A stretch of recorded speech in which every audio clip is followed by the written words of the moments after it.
கந்த சஷ்டி கவசத்துல ஒரு வரி வருது, ஒரு நாள் 36 கொண்டு. அதாவது கந்த சஷ்டி கவசத்தை ஒரு நாளைக்கு 36 முறை படிக்கணுமா. படிச்சா 7 மணி நேரம் ஆகும். நான் படிச்சிருக்கேன். கலியுகத்துல கந்த சஷ்டி கவசத்தை ஒரு நாளைக்கு 36 முறை படிக்கிறதுக்கு நேரம் இருக்காதுன்னு தான் அதுலயே சூட்சுமமாக ரகசியமாக ஒரு விஷயம் சொல்லப்பட்டிருக்கு. முருகனுடைய அருளால் நான் தெரிஞ்சுக்கிட்டேன். அதை நான் உங்களுக்கு சொல்றேன்.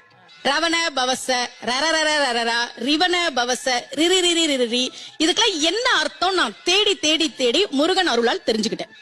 சரவண பவ முருகனுக்கான மந்திரம். இத 6 முறை சொல்லணும். இப்ப சாவ தூக்கி பின்னாடி போட்டீங்கன்னா ரவண பவச, அத 6 முறை சொல்லணும். இப்ப ராவ தூக்கி பின்னாடி போட்டா வனப வசர, வாவ தூக்கி பின்னாடி போட்டா நபவ சரவ, இப்ப நாவ தூக்கி பின்னாடி போட்டா பவ சரவண, பாவத்தூக்கி பின்னாடி போட்டா வசர வனப.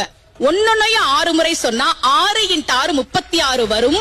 இப்படி சொன்னால் 5 நிமிஷத்துல சொல்லிடலாம். கந்த சஷ்டி கவசத்தை 36 முறை சொன்ன பலன் கிடைக்கும். கந்த சஷ்டி